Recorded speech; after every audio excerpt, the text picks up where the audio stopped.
They have Boise State, they have Arkansas, they have USC. There's no shot in Purdue. Those are the only big games that they have the rest of the way. They're not getting back into the college football playoff. They're not, Donnie. I don't care if they've won 10 straight. Remember when they lost to NIU? No way, no care. What happens the rest of the season? They can't get in. Who was in the college football championship last year? But they had marquee wins at some point. I don't care. They lost to NIU. SportsGrid's College Football Today. I needed a mental break when the season was over. Because it's a lot. It's a lot. You get tired of training. But, man, I never get tired of playing golf. I love it. I mean, every course is different. Every day is different. And some days you're like, oh, I got this. I got it. Then you go out there and shoot a 95 the next day. I'm like, damn. The Smiley Show. Only on SportsGrid. I mean, I think so. You talk about how difficult it is to bring an expansion team into the league and have success in your first season. That's fairly unheard of. And not only have success, but they're in the playoffs. So I think she certainly deserves to win Coach of the Year. There's a lot of different candidates that could potentially, you could make a case for them. But I think just with this being an expansion team and how difficult that is. Betting above the rim. Only on SportsGrid. It was nice to see that even though they couldn't follow the same blueprint as last season or just the way that everyone thought their offense was going to run this year, Josh Jacobs struggled and Jordan Love stepped up. And if you're a Packer fan, that's what you were hoping to see, is that in the moments where you can't rely on the run, can the quarterback that you invested a lot of money into, now draft capital, putting weapons around him, rise to the occasion, and he did. Game time decisions. Only on SportsGrid.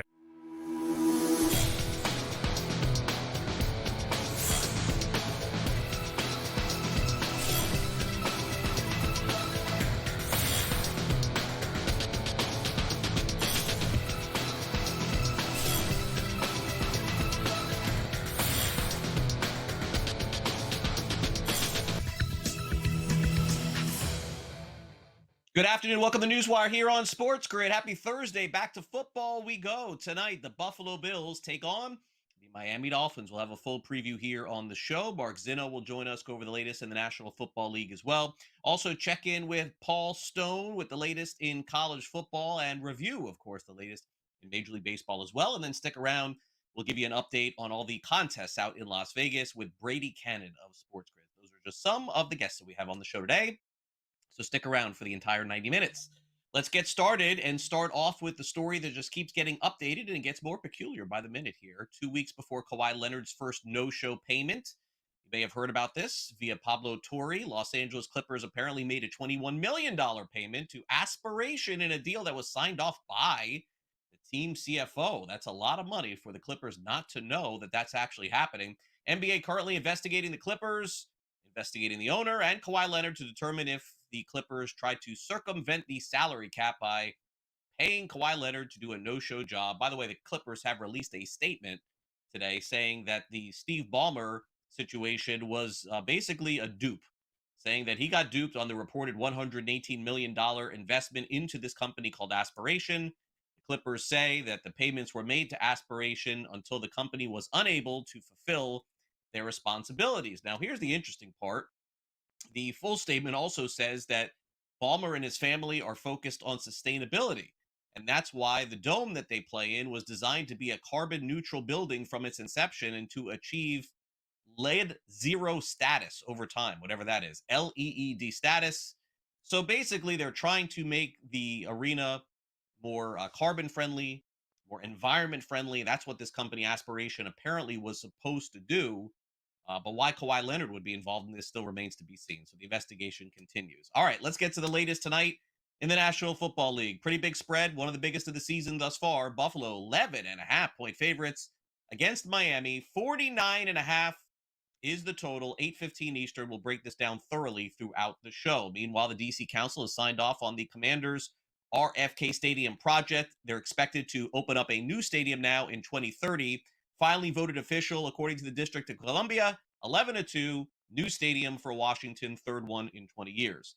The San Francisco 49ers still waiting to find out whether or not they'll get Brock Purdy back. They had Mac Jones start last week. That was successful. Kyle Shanahan gave the media yesterday an update on all of the injuries going on with the 49ers, which, of course, includes George Kittle being out and some players as well. Here's the latest on Purdy and the 49ers injuries. All right, guys. Injuries for practice today. Yetur, knee, won't practice. Juice, concussion, won't practice. Burford, knee, won't practice. Saron Neal, concussion, won't practice. Trent Williams, knee/vet day, won't practice. Juwan Jennings, ankle/shoulder, won't practice. McCaffrey, calf/vet day, won't practice. Bosa, vet day. Brock Purdy, left shoulder/toe, will be limited. That's it. I mean, he's progressing well with his toe injury. Oh, yeah, he wasn't limited last week, so yeah, he does have a chance. All right, so we'll see if Purdy plays this week for the 49ers. Meanwhile, of course, all the controversy surrounding Tom Brady, his ownership, small ownership with Las Vegas, him working for Fox, conflict of interest. The Bears will meet with Fox, and Brady works for Fox, so ahead of the Cowboys game, he will speak with Ben Johnson, who is not concerned at all to reveal the deep, dark secrets of the Bears with Tom Brady. Man, I've been careful everything I've said since the season started. I've been in pure coach speak mode. So to me, it's just business as usual. I'm just fine. I like Tom, and we have a really good relationship. So yeah, like I said, I'm really not worried about it. I mean, we change week to week in terms of what we do. Schematically, he's going to be able to turn on the tape and see what everyone else in the world's seeing right now. Personnel-wise, really the same thing. It's not like I'm going to sit down with him and tell, hey, don't do this to Caleb Williams or you might get it. Like, I'm not going to, there's not going to be any trade secrets that are going to be exchanged. But I really don't think it's that big of a deal, to be honest with you. Cowboys and Bears Sunday on Fox. All right, tonight in college football, there is one game. So if college football is your thing, this is the game. Rice and Charlotte on a Thursday night. Rice 2.5-point favorites at Charlotte. Total 43.5. Boy, I mean, this is not the best game tonight in college football, just being honest. All right, college football transfer portal. That's been a big story over the last couple of years. The NCAA has eliminated the spring transfer portal window. So basically, college athletes will have a chance to transfer, but they're not going to be able to do it throughout the year. It'll only be January 2nd through the 11th. That's when you can actually make your move, and then you can't do it later on. And that, of course, will help situations and coaches in college football. Also, Colorado making another quarterback switch. They're going to start Caden Salter this week against Wyoming. It has not been a good start of the season for Colorado, and their wins and losses would represent that. Also, Mike Elko gave really good news today about their injury to their player, Bryce Anderson. He avoided a catastrophic injury. The game was delayed for about 15 minutes on Saturday night. Looks like he's going to be okay, return later this season. All right, in Major League Baseball, Padres keep winning, Mets keep losing. That's kind of the story. Juan Soto had a chance to tie it late in the game. He lined out. Manny Machado hit a grand slam. 7-4 the final. Padres are, in all likelihood, going to make the postseason. They're on the doorstep now, just a couple of more wins. Mets are probably going to need some wins at the end of the year to get in. The Diamondbacks, man, they had a great start yesterday from Brandon Pfaadt. They lost 5-1 in 11 innings to the Giants. Giants still very much alive in the race. So are the Diamondbacks. The big story from this one was Justin Verlander. He threw 7 innings of 3 hit ball, no earned runs, and also announced that he's going to come back for another season. Where he plays remains to be seen. Yeah, it feels nice. Obviously, I think, being my 20th year, I can only recall a few that kind of went the way you want from start to finish. I can also recall a few that were very difficult for most of the year, this being one of those. I think kind of a relentlessness to find your way out of it and just never kind of give in and try to always adapt has helped me tremendously. And, obviously would like to finish strong. I got a couple more left.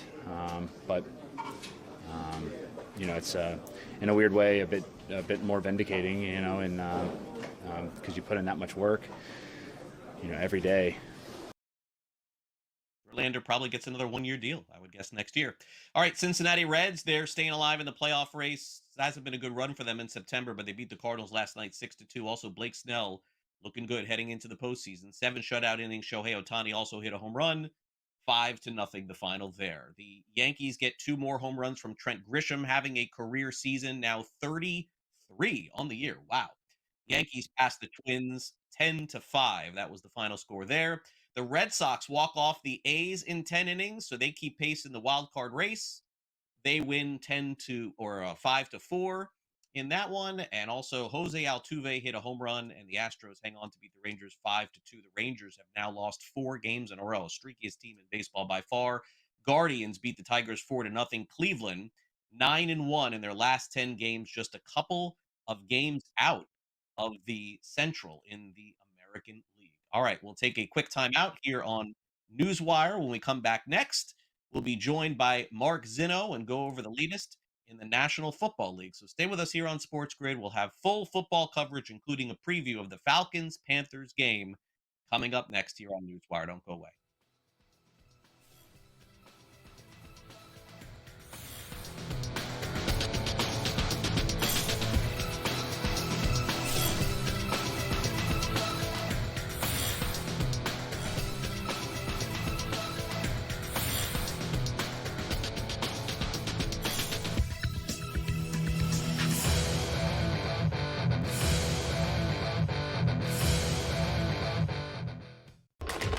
Enter into the magical world of McLuck.com, where even the smallest of spins can win real cash prizes.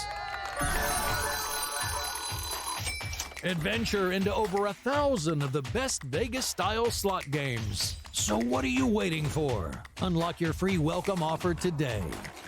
Join the fun where winners play and players win. It's the most beautiful time of the year. No, not because of foliage or pumpkin spice lattes. It's because of football. SportsGrid has you covered all season long, covering every snap, every score, and every line move. Prepare, watch, win.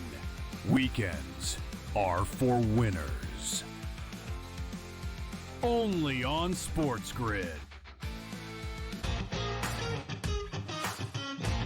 He says, you can't get in a position, Tiger, Rory, Justin Thomas, those guys are this tall.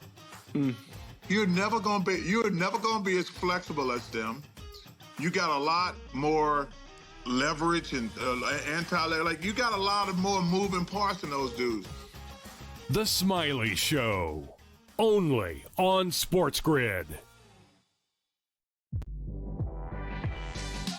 I mean, I think so. You talk about how difficult it is to bring an expansion team into the league and have success in your first season. Like, that's fairly unheard of. And not only have success, but they're in the playoffs. So I think she certainly deserves to win Coach of the Year. There's a lot of different candidates that could potentially, you could make a case for them. But I think just with this being an expansion team and how difficult that is. Betting above the rim. Only on SportsGrid. I pitched today. It's like 5 in the morning.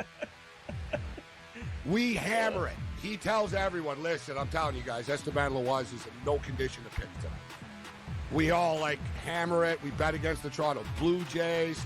We even went to the game, Scott, even. Esteban Loaiza, word of no lie, bro. He threw 8 innings, a one-hit ball. In-game live, only on SportsGrid.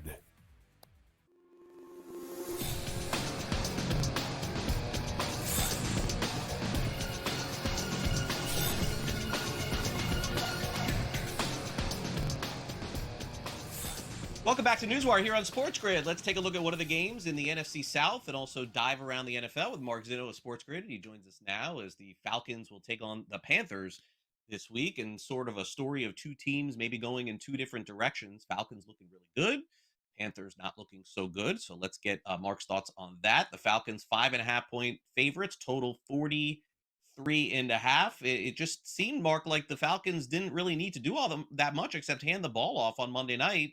And, the Panthers were very frisky, I would say, at the end of the game. They almost made it interesting with all the penalties that Arizona had to keep them in the game. But beyond that, they have not played great football. So let's start there. Well, a couple of things you need to remember about that game on Sunday night. You were right. Bijan Robinson had a great game on the ground. The Vikings couldn't stop him. The Falcons' offense otherwise was pretty lackluster, all things considered. It was a defense that was spurred on by 6 sacks and 2 turnovers that changed the outcome of that game for the Atlanta Falcons. So that's just the one game sample size. It was also the same defense that allowed the Buccaneers in week 1 to go down the field with under a minute left and score a touchdown that put them ahead by 3. So, you're not sure which team is 100% going to show up here, but I'll say this much, Craig, just about this matchup historically. The Panthers have always given the Falcons fits. They've never really done well going down to Carolina or up to Carolina in our case in playing the game there. And furthermore, if you look at some trends from last year, teams that played Sunday Night Football or Monday Night Football and then had to go on the road the following week were only winners 44% of the time and only covered 38% of the time. So this is not a situation here where I want to back the Falcons in a divisional road game and lay this kind of points. This is not a team that wins by margin. And asking the Falcons to win by a touchdown or more, which is essentially what you're doing here in this spot against an 0-2 desperate Carolina team, doesn't feel like a situation that really lends itself to me backing Atlanta. It's Carolina or pass. And yes, I know we're going to need a better performance out of the Carolina offense, but the only way I see the Falcons covering this number, if somehow that same defense shows up, they get a 4 or 5 sack game and cause multiple turnovers, then they'll be able to cover this number. Understood. Okay. So if they do cover, they could certainly move into a first place tie, depending on what happens with the Buccaneers on Sunday. But before we get to that, let's take a look at the NFC South, where the Bucs are still the favorite. Falcons right there. Panthers and Saints probably going to be picking up the rear at the end of the year. So, Mark, let's pivot over to Jets at Buccaneers, where the Buccaneers are 6.5-point favorite. I thought the Jets would keep the game close last week against the Bills. And then 5 minutes in, I knew I was completely wrong. Another week, another big line. Can this continue? Are these big favorites just going to keep covering in the NFL? Total 44.5. Bucks have to be a little bit banged up, but they certainly appear to be the better team. What do you make of this one? Well, don't feel bad. I was on the Jets with you. So were a lot of the pros. We were all on the wrong side. It happens. Again, with Tampa, I'm not a favor of laying big numbers with this team. Their pass defense is incredibly suspect. Now, the problem is here for the Jets is that you don't have Justin Fields, right? So that changes the thing. And I'm kind of curious to know what this line would have been had Justin Fields not sustained any injury going into, because you kind of knew after Sunday with him with the concussion that it was going to be questionable that he was going to play, and the odds makers opened the line that way. But is there a world where this line is only 4.5 if it's Justin Fields out there as opposed to Tyrod Taylor? I think there is that world. And from that standpoint, it makes it a very difficult game to handicap. And the Buccaneers on a short week doesn't lend itself to me wanting to back them at this number either. I mean, it's Jets or pass, if you ask me. Feels the same way for me. Baker Mayfield, by the way, most passing touchdowns in the NFL since joining the Bucs. 12 fourth quarter comebacks. He has certainly been incredible and is one of the favorites right now in the FanDuel Sportsbook to potentially win the NFL MVP. I know we have a long way to go there. Buccaneers odds, by the way, 10.5 now, up to their season win total. Heavy favorites to win the South. NFC 11-1. They're going to be behind a few teams there, and then, of course, Super Bowl. You never know with this sort of stuff, but you have 22-1. Are you any more bullish on Tampa Bay, Mark, after seeing the last 2 weeks, or still maintain where you're at? I maintain where I'm at in the big picture. I mean, here's the thing about Tampa Bay's futures, right? They're going to need a very favorable draw to get through it. At the end of the day, the question is, are they going to finish with a better record than the Philadelphia Eagles and the winner of the NFC North, which looks like it's going to be the Green Bay Packers? If not, what happens is in the second round of the playoffs, you're asking them to go into one of those two places to win a football game. And right now, if you put Tampa Bay up against Green Bay in Green Bay or up against Philadelphia in Philadelphia, they're more than a field goal underdog. That's just the reality of it. And so I don't know that there's a world where I can look at their futures and go, I believe that they actually can win the NFC. No, I don't. I mean, the NFC is what it is at this point in time. It's very thick in the middle, but it's also very thick with mediocrity. And while Tampa is a good competitive team, asking them to win the Super Bowl or win the NFC are completely different conversations. And I don't know that the path is favorable enough. Now, they get a 2 seed somehow, somebody stumbles and, Right. they only have to play one road game. that's a different world. But asking them to go into Green Bay and then into Philadelphia or vice versa in back-to-back weeks in the postseason is probably too much for me to back them on a long-term basis.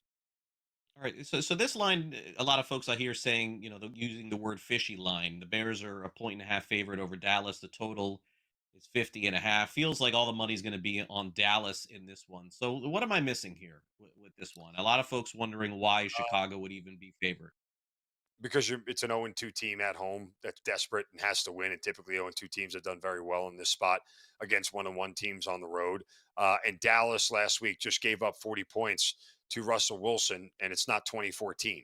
If it was 2014 and he gave up 40 points to Russell Wilson, nobody would bat an eye. It's 9 years later, and we shouldn't be giving up 40 points to Russell Wilson and the New York Giants offense that has exactly one playmaker on it, named Malik Neighbors, and that's about it.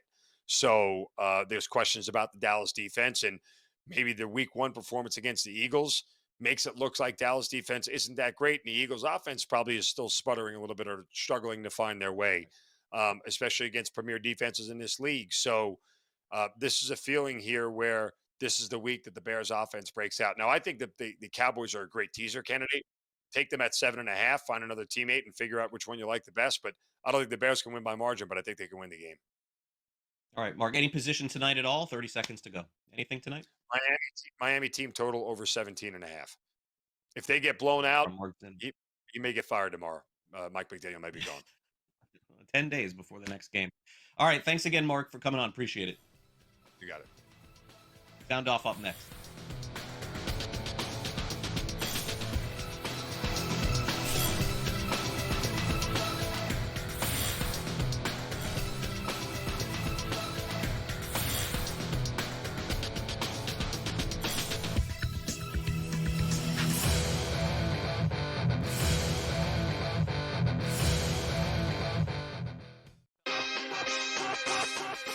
There are right now 10 teams who are 0-2.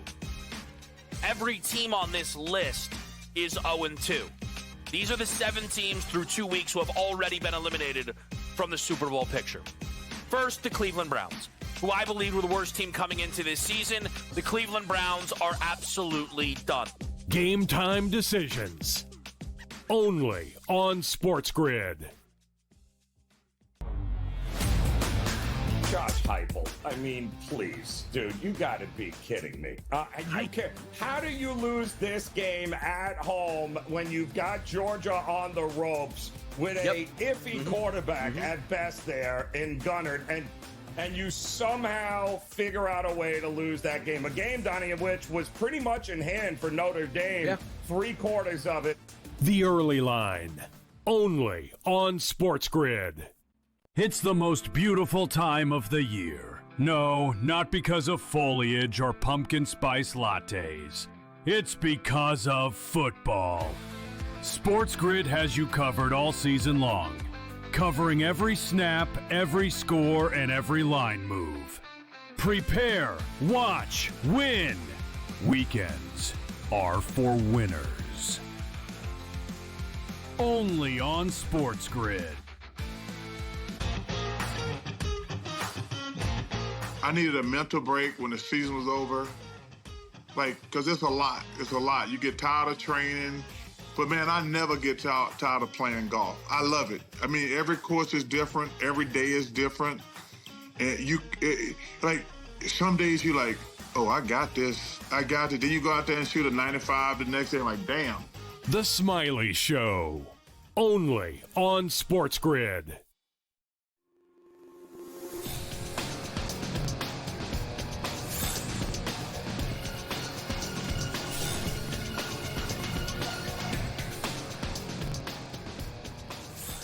Welcome back to NewsWire here on SportsGrid. I'm Craig Mish. Time now to hear from some of the coaches in the National Football League. What will Washington do regarding Jaden Daniels this week still remains to be seen. New starting quarterback in Cincinnati, and at least for 1 week, a new starting quarterback for the Jets. It's time now for the SportsGrid Sound Off.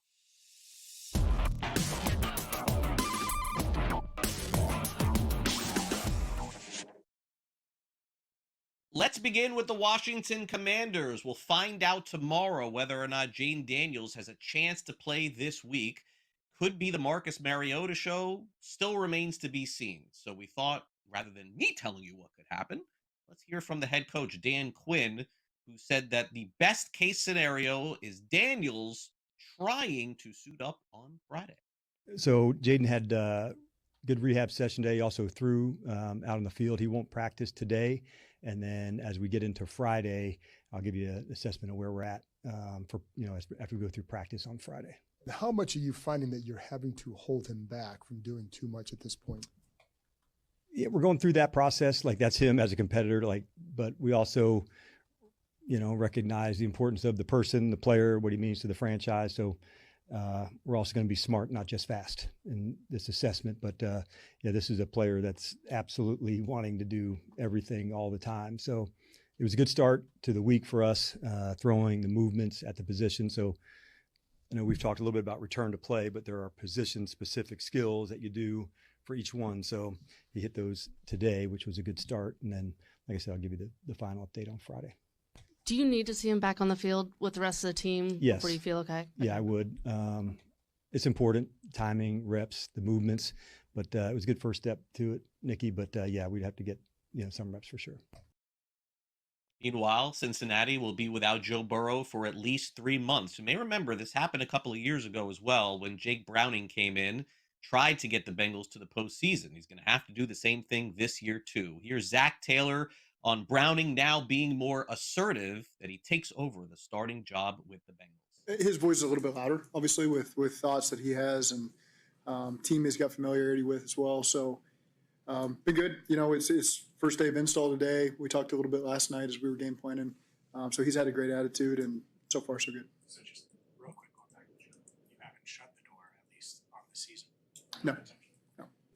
I think over the course of the season, you haven't gotten all the game reps. So number one, the hardest thing about entering a game as it's happening is you didn't go in getting all the reps that the starter got during the week. I mean, that's a third down specific day, a red zone specific day.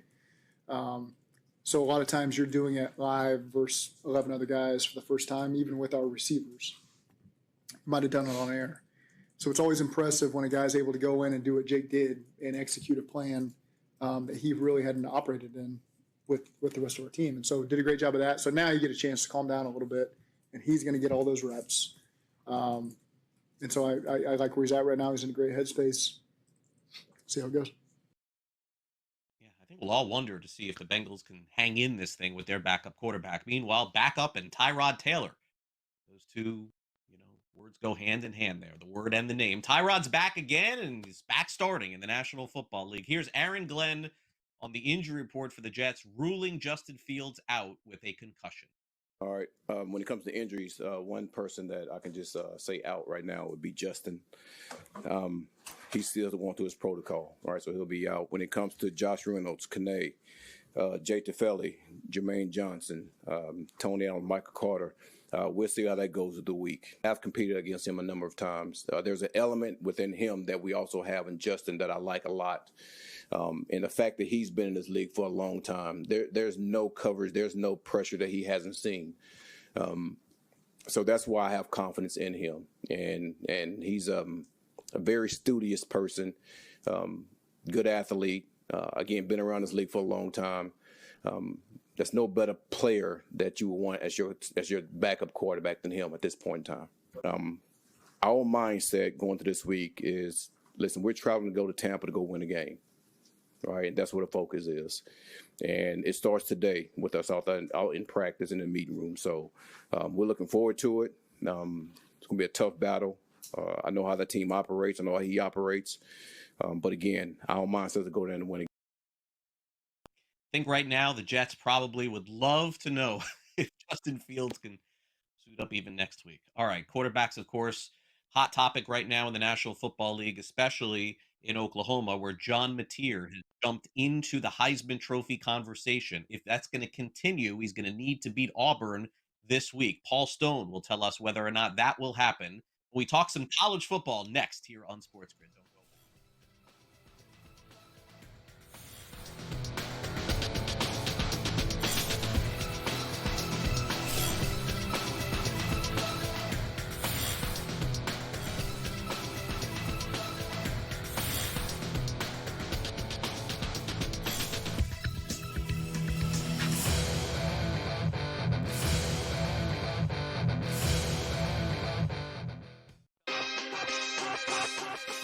There are right now 10 teams who are 0-2.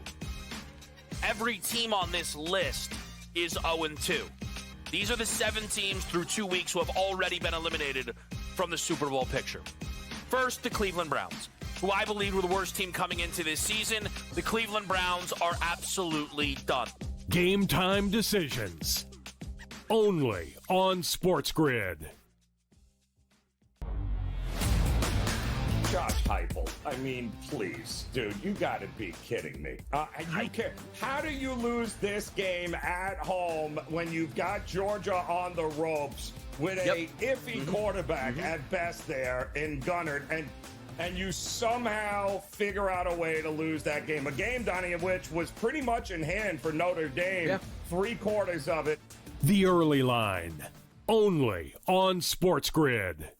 It's the most beautiful time of the year. No, not because of foliage or pumpkin spice lattes. It's because of football. SportsGrid has you covered all season long, covering every snap, every score, and every line move. Prepare, watch, win. Weekends are for winners. Only on SportsGrid. I needed a mental break when the season was over. Because it's a lot. It's a lot. You get tired of training. But, man, I never get tired of playing golf. I love it. I mean, every course is different. Every day is different. And some days you're like, oh, I got this. I got it. Then you go out there and shoot a 95 the next day. I'm like, damn. The Smiley Show. Only on SportsGrid.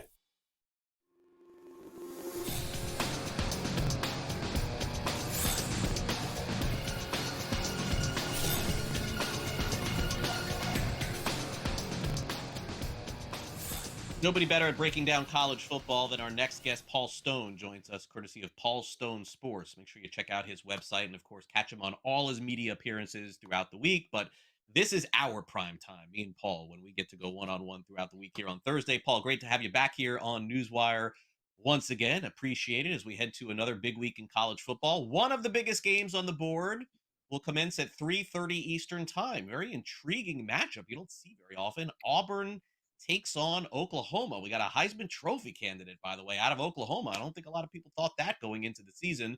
Sooners, 6.5-point favorites, total 47.5. Kind of feel like I know what Oklahoma is at this point. Not really sure what Auburn is. I would love your opinion on this game and more on this John Mateer, who is now on FanDuel, very close to being the favorite to win the Heisman. Yeah, I tell you, I don't. It's only mid-September, obviously, Craig, and I don't like to be the prisoner of the moment, But these teams come into this game both at 3-0. You know, Auburn's got a pretty good victory. They went into Baylor that season, week one, season opening Friday night, beat Baylor in Waco 38-24, and then Oklahoma hosted Michigan in week two, pretty well in control from beginning to end, defeating the Wolverines 24-13. But the winner of this game, you know, in my mind, they're going to have, you know, a really nice data point on their resume. Certainly won't be in the playoff because the SEC is a gauntlet week in and week out, but they'll have kind of a leg up. Both these schools fielding transfer quarterbacks. It's been well chronicled, but Jackson Arnold, Auburn's first-year starting quarterback, played his first 2 seasons of college football at Oklahoma. And then John Mateer kind of took a circuitous route to Oklahoma, but he is now Arnold's successor as Oklahoma's starting quarterback. And as you mentioned, John Mateer, currently at most books, the betting favorite to win the Heisman Trophy. But an interesting story, I'm here in the state of Texas. Mateer played high school football just north of the Dallas-Fort Worth Metroplex at Little Elm High School. Denton Geyer High School in Denton, Texas, one of the premier powers in the state of Texas.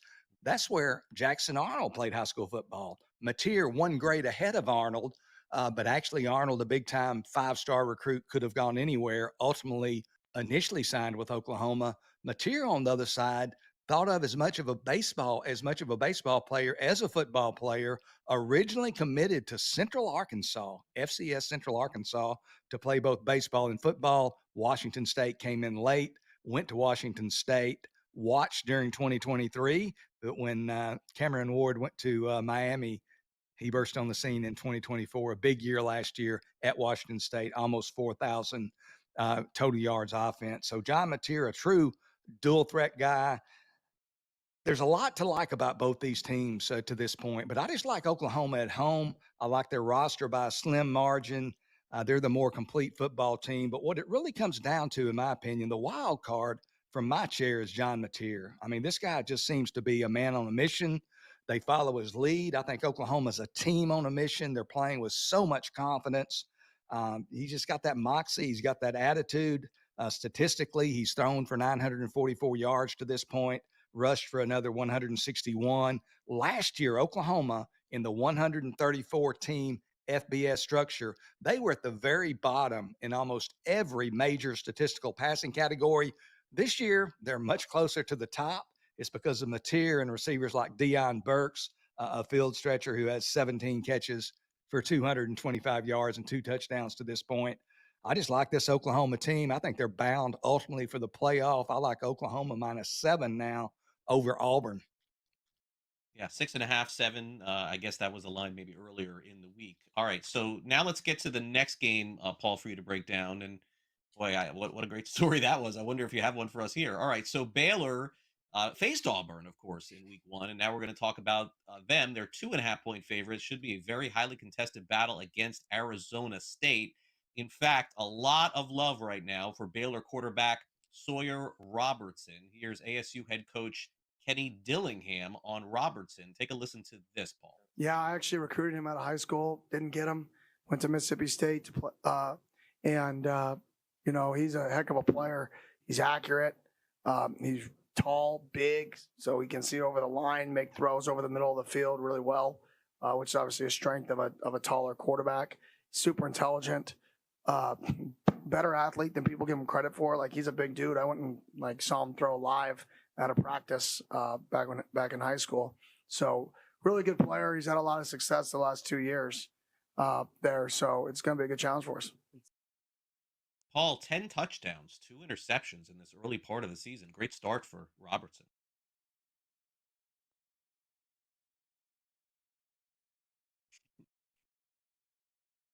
Breakdown there of Sawyer Robertson. He not only signed with Mississippi State, the coach when he signed at Mississippi State was the late Mike Leach. So just a little bit of a nugget there, kind of a sad nugget to bring that up with Coach Leach no longer with us. But Sawyer Robertson, man, he is the man. He in their first 2 games against a couple of pretty good football teams, talking about Auburn in week 1, and then he followed that up against SMU on the road, threw for 419 yards in that loss to Auburn, then went to SMU, threw for 440 yards in that overtime victory.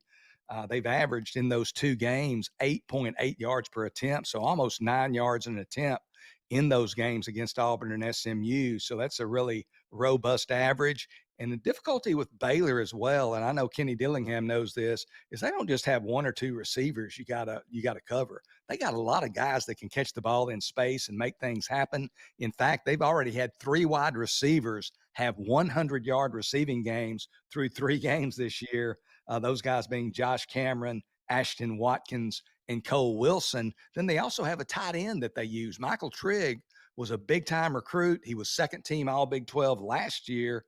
Trigg this year so far, 13 catches for 151 yards through 3 touchdowns. And I hadn't even mentioned Kobe Prentice, the Alabama transfer. He only has 10 catches, but 4 of them for touchdowns. So Baylor's got a lot of receivers. It's hard for most teams to match up. Auburn gave up 419 passing yards to Baylor in that opening game. I'm getting off on a different game here. I'm sorry. Got confused. Imagine that. But, I just think that, Baylor's going to be able to pass the ball on this Arizona State team. And like I said, and maybe I didn't say it, but Blake Shapen in that Mississippi State victory over Arizona State in week 2, 24-20, Blake Shapen, Mississippi State's quarterback, threw for 279 yards, 8.5 yards per attempt. So he threw the ball quite well on them. I think Robertson and Baylor, although Mississippi State's passing game is good, Baylor's is very good. Robertson's got a lot of receivers at his disposal. I think they're going to throw the ball, big numbers. I think they're going to beat Arizona State by a field goal or more Saturday.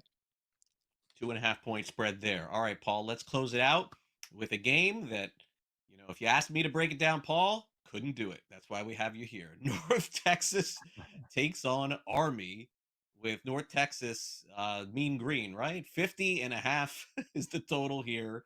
We know that there's going to be a lot of running in this game because that's what Army does. Tell me more about this showdown at noon Eastern on Saturday. Well, it's a contrast in styles. Like you said, Army just does a whole lot of running. They try to churn that clock. They try to possess the ball. They try to keep it away from their opponent. And that will be especially important against North Texas because North Texas is a team that likes to throw the ball all over the yard.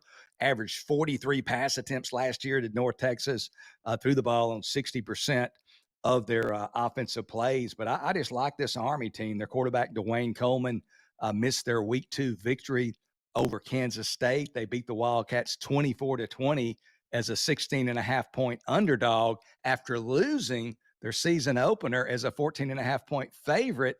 Lost to Tarleton State of the FCS 30-27, but Tarleton State's really good. I like this Army team. I think they're going to possess the ball. Kel Helms played in relief of Coleman in the victory over Kansas State. Helms had 41 carries, 124 yards, 2 touchdowns. I think Army keeps a hold of the ball. I like Army plus 1.5 to 2.5 over North Texas. As always, great stuff, Paul. We'll see you next week. Hey, thank you guys. Appreciate it. Have a great weekend.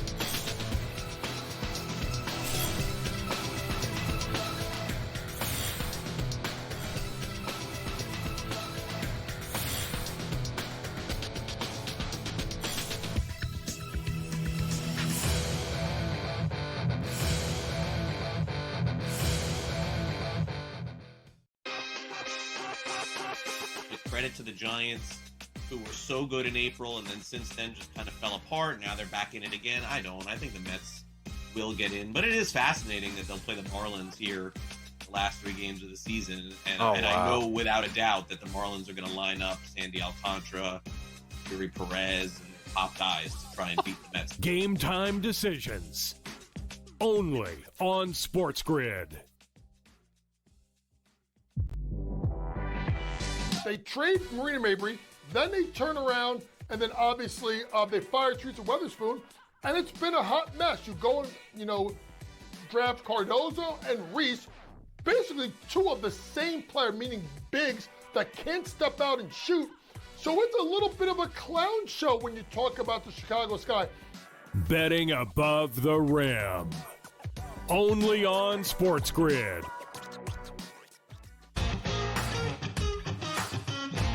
He says, you can't get in a position, Tiger, Rory, Justin Thomas, those guys are this tall. You're never gonna be as flexible as them. You got a lot more leverage and you got a lot of more moving parts in those dudes. The Smiley Show. Only on SportsGrid.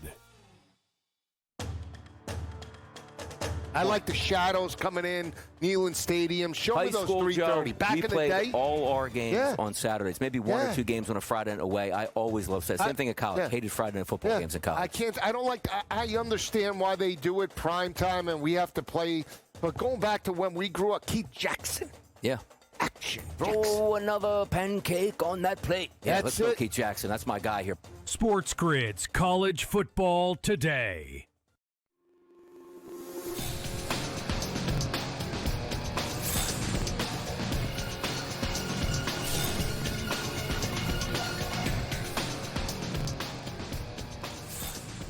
Welcome back to NewsWire. We got Brad Thomas with us for the latest in the NFL. Brad always has a keen eye on the player props in the NFL, so I thought that we would bring Brad in, get his latest thoughts on tonight's game between the Bills and Dolphins. A lot of people don't want to bet this game tonight because of the line. It's so high there in favor of Buffalo. Hard to lay double digits, but it's worked in the NFL. All those teams seem to be winning, which is just strange. All right, Brad, so let's dive in here. Let's start taking a look here at the board. Josh Allen's props are all being bet over. This is such a dangerous game for the books, by the way. If Buffalo wins big and Allen goes over all his props, they'll still build another hotel on something else. But this is not what the books want, right? Like, if they want Miami to be in the game, they want Josh Allen to throw for like 160. And then you see we got Tua's props there too. So Brad, welcome back. Let's dive right in.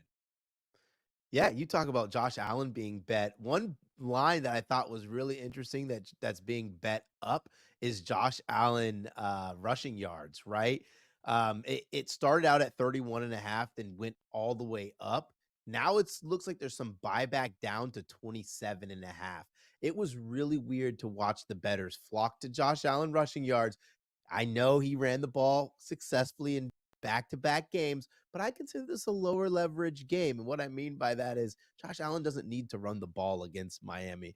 The outlet's going to be there to James Cook. He's also going to be able to have success through the air if he wants to. And Miami's run defense has been pretty poor. If you look at the last two times these teams played as well, he didn't run the ball. He didn't have the need. But kind of like circling or the wagon, I guess you'd say, is with the outlet of James Cook, a prop that I think is kind of profitable or should be profitable in this game is James Cook over 12.5 receiving yards. It opened at 11.5, so we did miss the 1 yard, but James Cook is being included in this offense a lot more than he has years past. They just want to get the ball in his hands. Over 20 carries last time. Yes, he only had 1 target against the Jets, but it was the Jets. Jets do a pretty good job of running backs out of the backfield.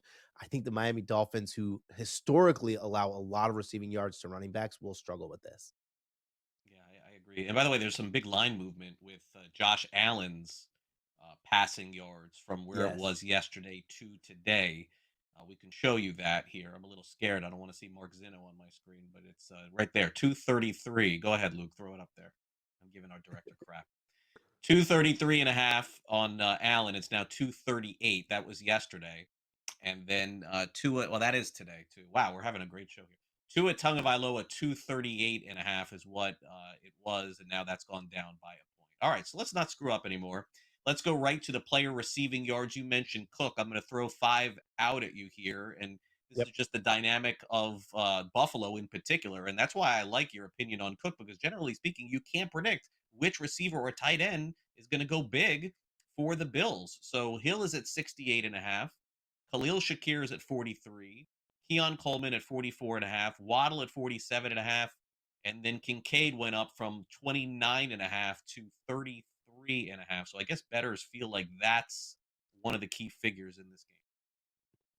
Yeah, this one's an interesting one because, Keon Coleman has been a focal point of the passing game, but his number looks like smart money should be coming in on the under. Yes, I know it's a weird position thinking about how he absolutely roasted the Ravens for 111 receiving yards, but I just don't think this offense is going to have to throw the ball a ton. We have to remember, like I said, kind of at the open, the Miami Dolphins run defense has not been good.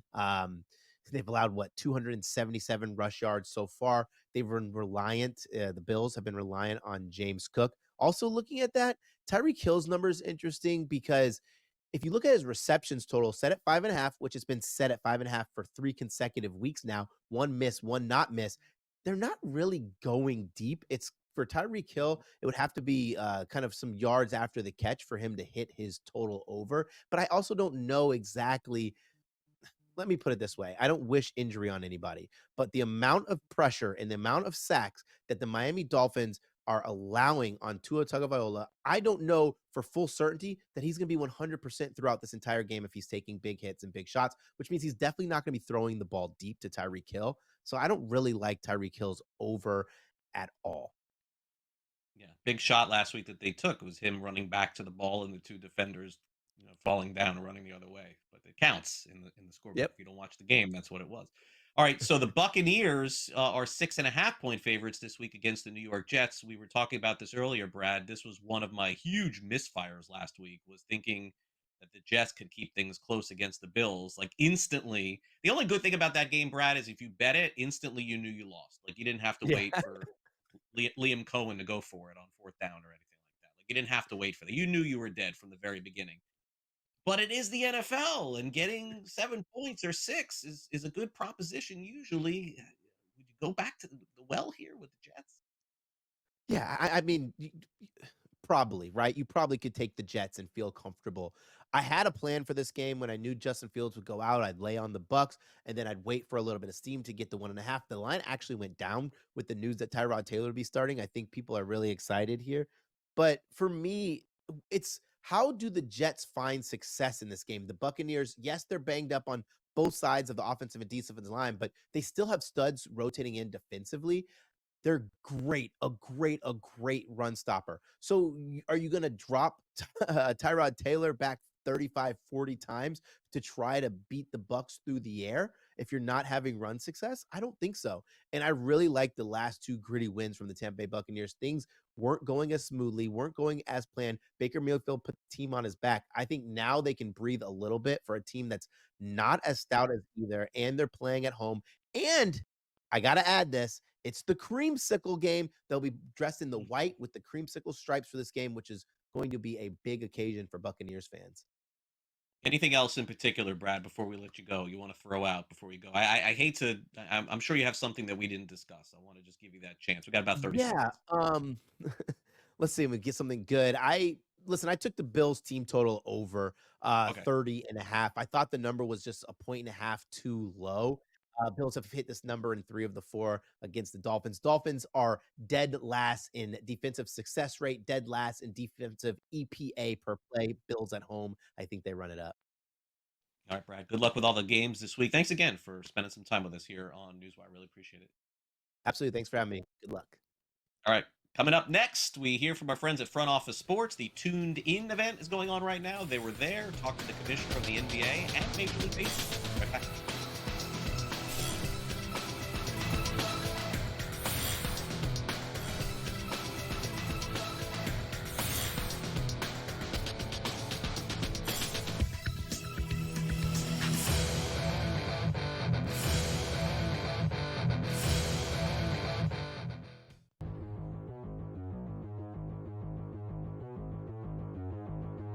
Aaron Rodgers, 2-year stint with the Jets that he'll never want to remember when he goes into the Hall of Fame. He'll just say, please don't mention that.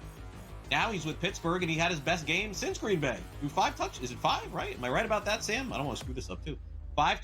4 touchdown passes. Yeah, I've screwed up again. 4 touchdown passes against the New York Jets. Buy or sell, Aaron Rodgers will finish the season as a QB1 in a 12-team league, top 12 fantasy quarterback. Buy or sell? You know, the cop out here is he stays healthy at Jets, right? He'll do it. It's not asking a lot. Top 12. Purdy's already not going to be top 12, right? He's already going to miss this week, probably another week, maybe as much as 5. They've said. So you knock him out there. There'll be other quarterbacks that get hurt, so you knock them out. I don't think he'd ever get top 5, top 6, top 8. But the 9 to 12, I hate to say it, he wasn't bad last year with the Jets. Right? They didn't win games, but he wasn't bad. He had it when he played. He was a good, solid quarterback. You know, he can still sling it. He still can. I'm the first to admit those 4 touchdowns. It wasn't like he had a monster game. A couple of his interceptions were dropped.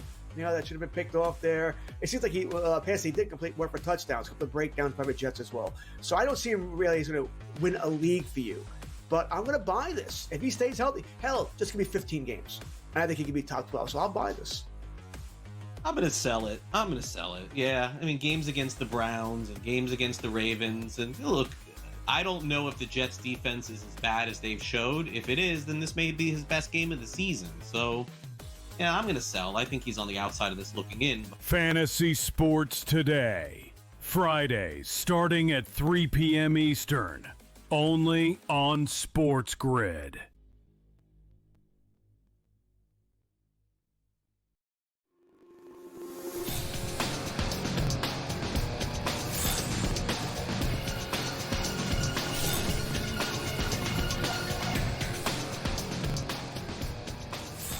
Welcome back to NewsWire here on SportsGrid. In case you missed our friends at Front Office Sports yesterday, wow, what a great show they put together. They were at the Tuned In event in New York City and ended up speaking to NBA Commissioner Adam Silver and Major League Baseball Commissioner Rob Manfred. Take a listen.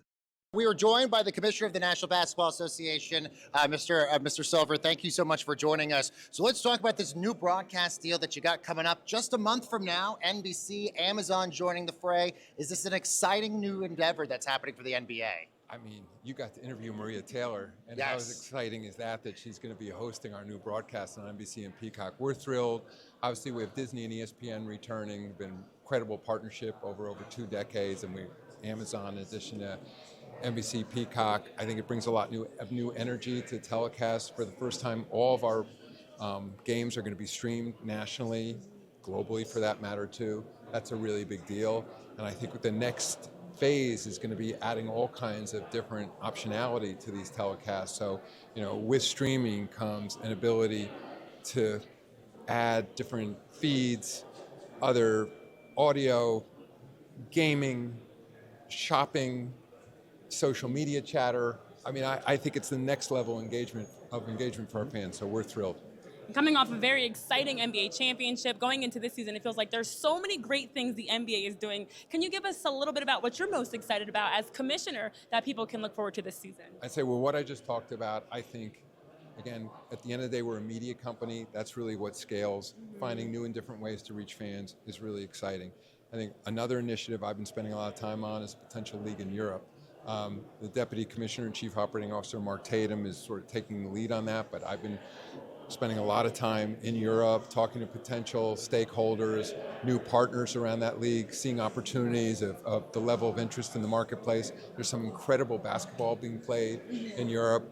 Our last 7 MVPs have all been international players. So we'll see. I mean, it's still a lot of work to go there, but I think everyone at the league is really excited about that. By the way, women's basketball is growing leaps and bounds in Europe as well. It's sort of parallel to talking about an NBA Europe. There's a notion of a WNBA Europe too. So there's this massive amount of basketball being played on a global basis. And I'll just finish by saying in the next 2 weeks, I'm going to both Abu Dhabi and Macau for a preseason game. So other of my colleagues we're playing in Melbourne, Australia, preseason. Later on this year, we're going to be in Mexico City, then to London, then to Berlin. So it's a big world out there, and a lot of basketball is being played. And a lot of amazing players that are out there as well. Commissioner Adam Silver, thank you so very much for joining us here at Front Office Sports. My pleasure. All right, we're joined by Major League Baseball Commissioner Rob Manfred. Commissioner, thank you so much for joining us here at Tuned In. And we got to talk first about this incredible race to the finish in the playoff race. You have 7 teams competing for that final wild card spot, some of them just 4 games out. What does that feel like to have this great sort of finish and so many teams in the mix here? Well, I think it is an endorsement of the playoff format. We really helped us drive attendance during September, a lot of excitement for our fans, and more markets engaged, which is what it's about at the end of the day. You talk about excitement and fans engagement. MLB All-Star, Home Run Derby, still some of the best in terms of attendance and viewership across any sport. How do you guys continue to make it even better year after year? Well, I think we try to look at it at the end of each All-Star week and think about what might make it better. I think the swing off this year was a huge success for us. We've been waiting, I think, 6 or 7 years to get one. Actually, I had forgotten about the change until it came time to do it, but it was a huge hit with the fans and a great way to end an All-Star game. And we know with Major League Baseball, compared to other leagues, the regional sports networks obviously are a backbone for teams to connect with their local fans. Where do you sort of see RSNs in the future of the negotiations for the rights, and where do you sort of see them playing a role here? Well, I think that there is going to continue to be a place for the RSNs. There's a lot of local inventory in our sport. We continue to generate good economics for them. I think we need to work with the RSNs to make sure that the program is compelling and economically viable as possible. All right, as we are nearing the postseason, I have to ask, looking back, what has been kind of the highlight or moment that really you've enjoyed the most about this season? Every season I feel like brings something different. What's it this season that's had you most thrilled? We got out of the way early for me. Tokyo was unbelievable for the opener. I will tell you, I feel like we got robbed of a home run in Bristol. The pregame in Bristol, the ticket sales, the number of people, the Tim McGraw concert was unbelievable. The players going around the track, and then unfortunately, the weather put a little damper on Sure. Yeah. But is the expectation we'll see more cool events and stuff like that down the road? Yeah, I think we will continue to try to take regular season games, eventize them. I think there's spots in the calendar where that can be really important for us in terms of driving these.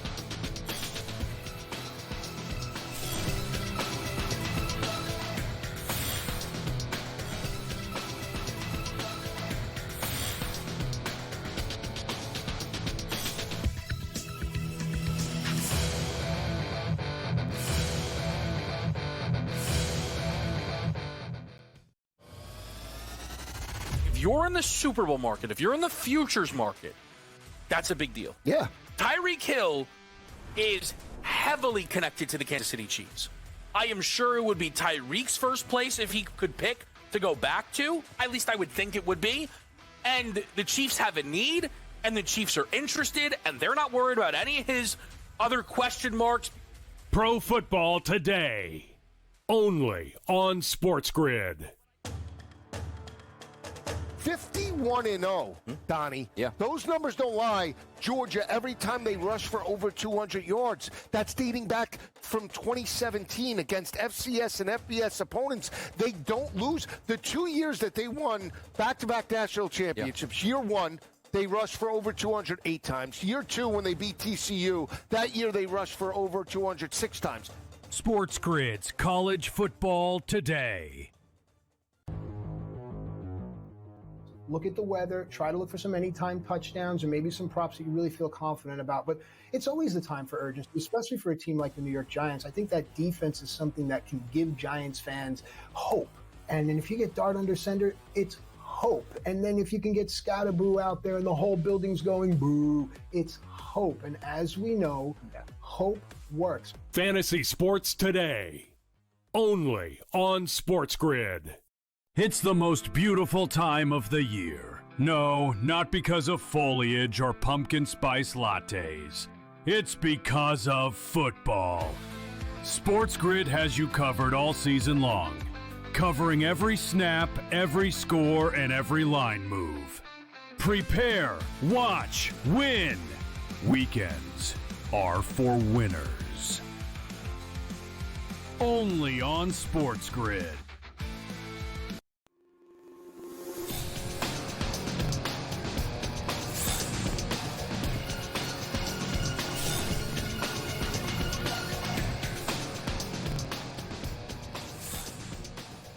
Super Contest show coming up this weekend. Brady Cannon is back with us this week for another week. Let's take a look at some of the contest results and look ahead at the board as well. I'm scared going into this week, based on what I saw last week. Again, Brady, which is that everybody that's in the Super Contest is just getting killed, and not killed, crushed, not crushed, destroyed. I mean, this is crazy. The most selected really week is. 2 teams. Look at this. Look at this carnage. The Jets, I like that one. Broncos, Falcons, okay, they got to win. Cowboys, Texans, 1-4. And is this 5-10? Is this 1-14 against the spread in 3 weeks? We're close to it. 1-9. Yeah. So through 2 weeks. 1-9 in 2 weeks. 2 weeks, right? Yeah. 1-9. Yeah. And the circa million went 2-3 last week. And of course, both Pick 5 contests went 0-5. The consensus, top 5 most popular plays went 0-5 in week 1. So now the two contests combined, the Super Contest and Circa Million through 2 weeks, are 3-17 against the spread. Now, knock on wood, our team has won 2 or 3 games, depending on which team I'm talking about. We've won a couple on one team. We've won 3 on, 3-2 on another, but we're ahead of the pack. We're better than halfway up the leaderboard because if you're 500 right now, you're much better than the majority. If you look at the Super Contest, there's only 156 entries out of 750 that are above 500. That's crazy. Yeah. That is crazy. 156 out of 700. Yeah. Just above 500. Just go 5-5 and you're in the thick of it right now. Because no dogs are covering at all. I mean, it's got to change eventually. I was going to text you after that Jacksonville game last week. I mean, you want to throw something at goodness, that was brutal. Come on. Completely dominated. I mean, game. It was the right call, and I was on plus 3.5 we talked about, and I just wonder from your perspective watching that because, as a bettor you're like, oh my gosh, that was horrible. But Liam Cohen did make the right call there because the receiver just dropped the ball. If he catches it, not only do the Jaguars cover, they probably win that game, and then everyone's killing Cohen, but it was the receiver's fault. He just dropped the ball. Oh yeah, I mean it was right in the numbers. It was a perfect throw, and he's a good receiver too, Brian Thomas Jr. But just absolutely brutal from a betting perspective. If you were on Jacksonville, like I was, Jake Browning, the Jacksonville Jaguars had a 14-7 lead when Joe Burrow got knocked out. Yeah. Jake Browning manages to throw 3 interceptions in coming in relief, and still not only wins the game, but covers the number. Really incredible. And that has really been the problem for Jacksonville. They're playing very well. Trevor Lawrence has been better than usual, and we talked about this. We felt that Cohen was going to try and get him to throw the ball out more quickly. He has been doing that. He's throwing more higher percentage, shorter passes, but the problem is his receivers are not catching the ball. They're dropping it, and that was perfect evidence last week there in Cincinnati. But I think that's something that you can correct. I mean, that I think that can switch, just more reps, more practice, more continuity between the quarterback and the receivers. I think that's something that can change, in a week or two. Yeah, I mean, Lawrence played for Urban Meyer. You never saw him wave off the coach like he did Cohen. I mean, Lawrence is just That was weird. I don't know what that was about. I think he's just frustrated with the receivers. It's the only thing that I can really Yeah. think of, and that was the way of doing it. All right, so let's take a look at week 3. Favorites keep covering in the NFL. Lines are once again out. There's a lot of uncertainty in Washington with the quarterback there. Now it looks like Purdy may play for San Francisco. So this is going to be a little tougher, I think, this week to make like really big declarations, not knowing quarterback situations at least 2 spots, maybe 3. Yeah, I mean, we're 3 weeks in. We're about to start week 3 tonight in the NFL, and we've already got, how many quarterback questions? Joe Burrow. You mentioned Jaden Daniels, Brock Purdy. Minnesota, Cincinnati, all over the place. And we talk about the carnage in the pick against the spread contest, Circa Million and the Super Contest. Conversely, Survivor contests, it's been all chalk. The favorites are not losing yet. I have a feeling it could be coming this week, Craig. I think it's an and you get these first 2 weeks of the season under our belt. You have obviously some 2-0 teams. You have some 0-2 teams. And I think some of these 0-2 teams, the majority of the casual bettors, the recreational fan, what have you, they're writing these teams off. Tonight is a perfect example. The Bills look like a world beater. They're everybody's choice to basically face the Packers in the Super Bowl at this point. And they're taking on the Miami Dolphins, who people are figuring maybe aren't going to win a game the entire season. A 2-0 versus an 0-2, a division game. Typically, historically, that 0-2 team is going to cover the spread more often than not. And while I believe the Bills are going to win the game, it's risky business for Survivor a little bit, because I at the same time, I feel Miami's going to cover the spread. And you know how it is. The team that covers the spread in the NFL wins the game about 85% of the time. So I have to believe the Bills will be a very popular pick in Survivor this week. At the same time, from a betting perspective, I'd take the points with the Dolphins. Yeah, and record low eliminations in Survivor, 9% of the field knocked out, as opposed to through last year, 72% of the field knocked out. And so Brady makes a really good point there. I do think that if Buffalo was somehow to take a big upset tonight, that number is going to go from 9% probably to 80% would be my guess, because I'm going to guess the majority of the field is on Buffalo tonight. It seems like the easiest win on the board. All right, now how about college football Super Contest? That's been a little bit different, some upside down games. Yeah, I think for the most part, people started out very slowly. I think both of my teams went, 3-4 or 2-5. Again, this is 7 picks against the number in the college football contest at the Westgate Superbook. The consensus, I believe, in week 1 went 1-6. So we were actually ahead of the curve, winning just a couple 3 games in week 1. Now it's kind of leveled off, and we've had 2 weeks in a row where we've went 5-2. So doing pretty well. There's almost 1,100 entries in that contest. One of our friends that appears here on SportsGrid quite a bit, Tommy Lorenzo, he was off to a great start at 11-3 through 2 weeks, and then I think he took a little bit of a dive last week. But a lot of guys that we know. Ken Thompson comes on the show with Adam and I sometimes over the weekends. He's doing very well. His team is under the name of Grinch.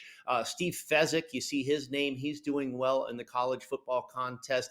A lot of high-profile names at the top of that leaderboard for the college football contest. It's one thing. I'll go back to Survivor real quick here, Craig, before we get into some games in the next segment. Yeah. You know, there's traditional Survivor contests, which they have at the Superbook, and then there's Circa Survivor, where you have to play on Thanksgiving and Christmas. So this week, you've got the Packers, the Commanders, the Ravens, the Chiefs, all look like possible good teams to land on just to win the game in Survivor, but those teams are all playing on Thanksgiving and or Christmas. So do you save them for later? It limits your options for this week. Very interesting, both against the spread and Survivor contest here in Las Vegas.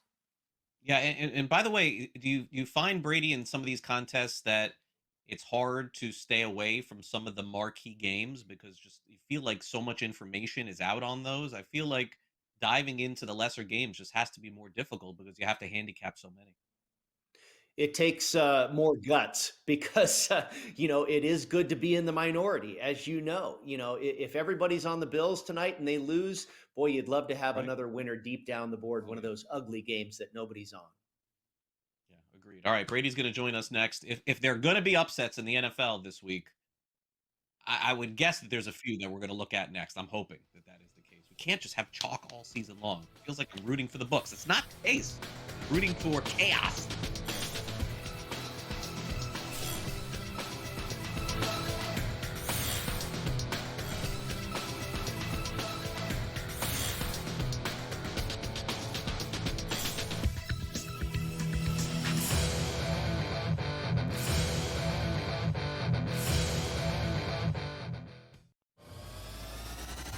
You're in the Super Bowl market, if you're in the futures market, that's a big deal. Yeah. Tyreek Hill is heavily connected to the Kansas City Chiefs.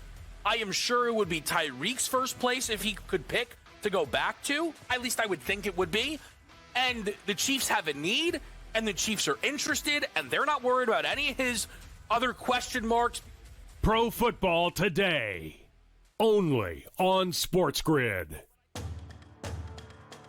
51-0, Donnie. Yeah. Those numbers don't lie. Georgia, every time they rush for over 200 yards, that's dating back from 2017 against FCS and FBS opponents. They don't lose. The 2 years that they won back-to-back national championships, year one, they rushed for over 208 times. Year two, when they beat TCU, that year they rushed for over 206 times. SportsGrid's College Football Today.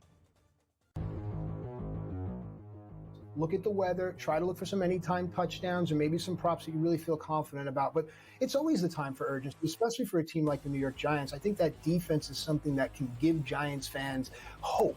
And then if you get Dart under center, it's hope. And then if you can get Scatterboo out there and the whole building's going boo, it's hope. And as we know, hope works. Fantasy Sports Today, only on SportsGrid. It's the most beautiful time of the year. No, not because of foliage or pumpkin spice lattes. It's because of football. SportsGrid has you covered all season long, covering every snap, every score, and every line move. Prepare, watch, win. Weekends are for winners. Only on SportsGrid.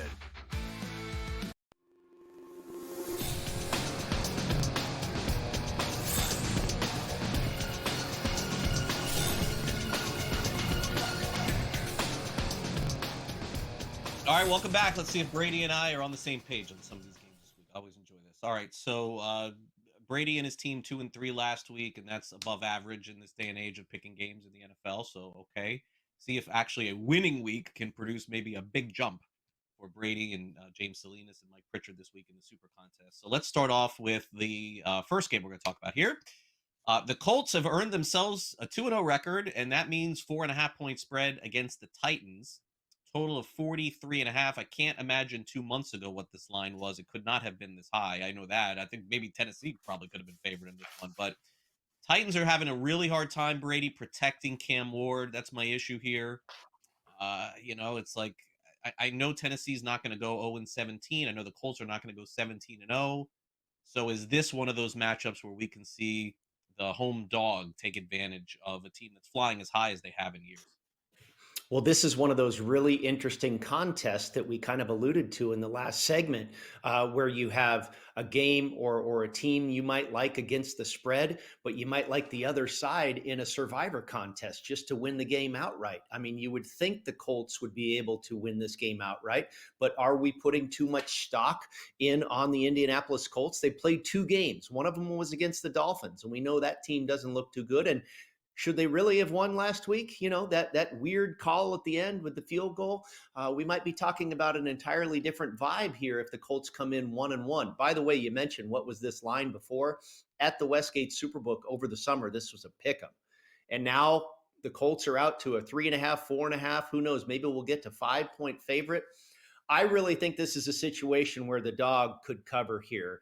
We're kind of waiting for that moment from Tennessee. They didn't look bad in week 1 for a long time against the Denver Broncos. Also, I think the point spread is probably a little bit inflated on Indianapolis because of that huge margin of victory they had in week 1 over the Dolphins. Yeah. So I think that's kind of skewing the perception a little bit.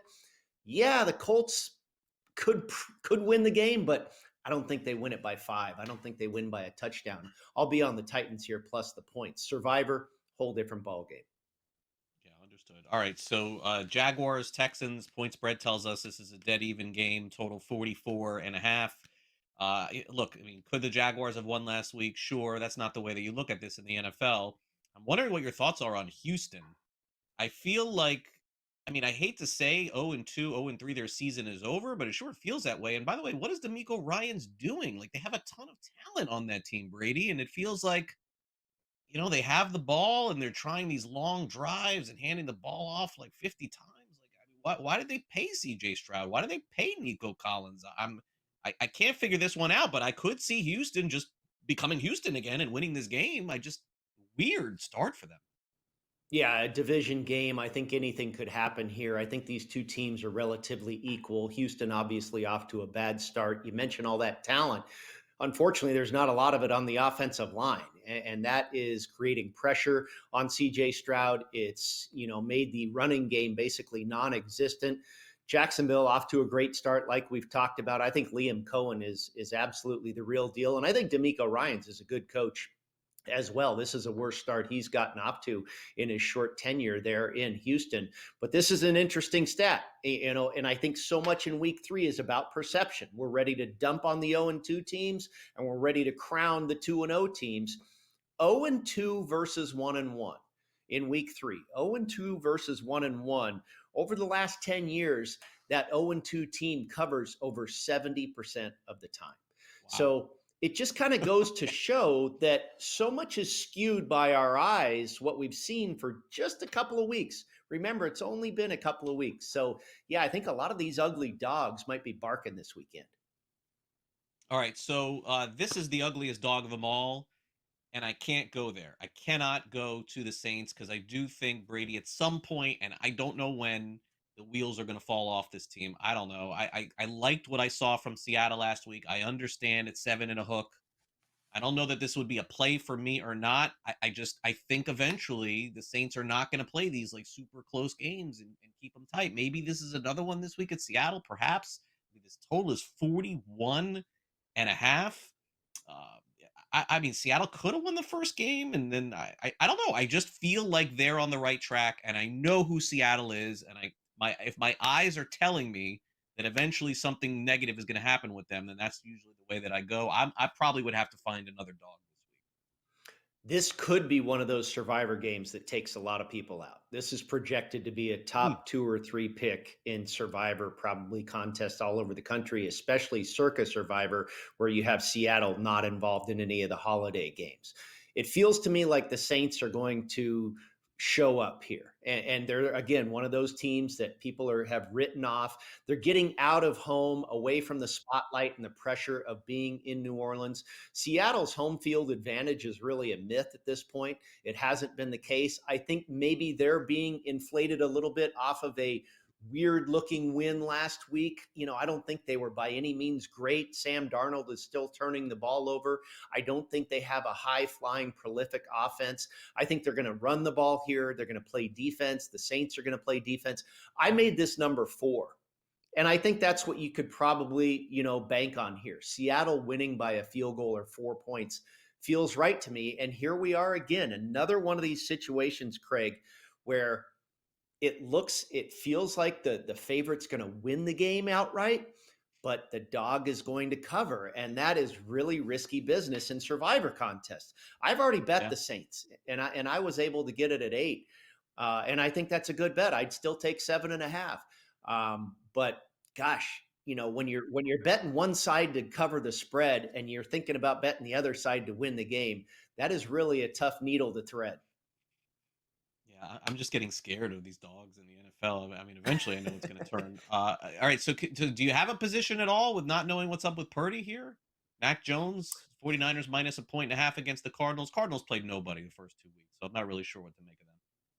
Right. And, San Francisco's kind of played nobody too. I mean, they played Seattle. That was kind of a lucky victory there, but they're coming off of a victory over the Saints where Mac Jones looked good. Now Mac Jones has to play a pretty real opponent here. The Niners have always struggled with mobile quarterbacks. The honeymoon may be over for the fallen hero theory and all this team rallying behind Mac Jones. I don't know. I lean Cardinals here. All right. Well, we'll see if Purdy plays. He's now limited as opposed to being out. So we'll have to monitor that one this weekend. Thanks again, Brady. Good luck this week.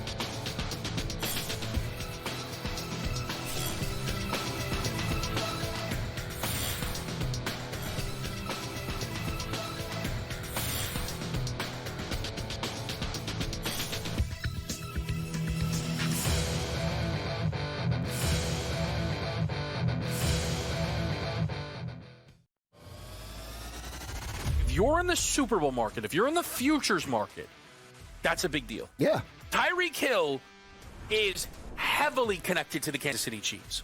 I am sure it would be Tyreek's first place if he could pick to go back to. At least I would think it would be. And the Chiefs have a need, and the Chiefs are interested, and they're not worried about any of his other question marks. Pro Football Today, only on SportsGrid. 51-0, Donnie. Yeah. Those numbers don't lie. Georgia, every time they rush for over 200 yards, that's dating back from 2017 against FCS and FBS opponents. They don't lose. The 2 years that they won back-to-back national championships, Year 1, they rushed for over 208 times. Year 2, when they beat TCU, that year they rushed for over 206 times. SportsGrid's College Football Today.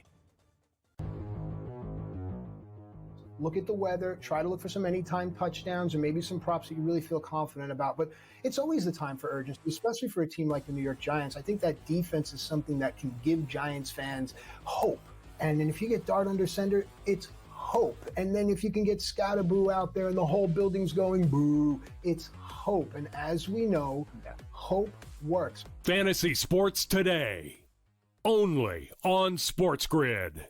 It's the most beautiful time of the year. No, not because of foliage or pumpkin spice lattes. It's because of football. SportsGrid has you covered all season long, covering every snap, every score, and every line move. Prepare, watch, win. Weekends are for winners. Only on SportsGrid.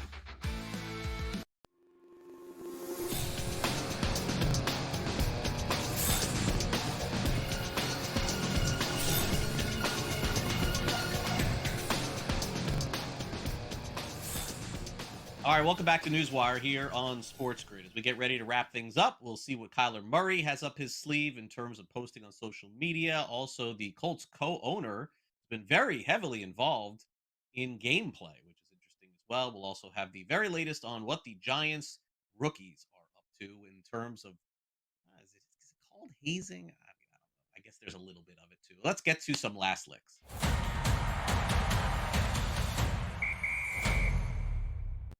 All right, let's start off with Kyler Murray, who, he's kind of hasn't made a lot of friends, I would say, through the media over the last few years. Is that fair to say? Sometimes it just seems a little surly, doesn't talk a lot. He's a good player, but not the biggest media fan. I think that's probably fair to say.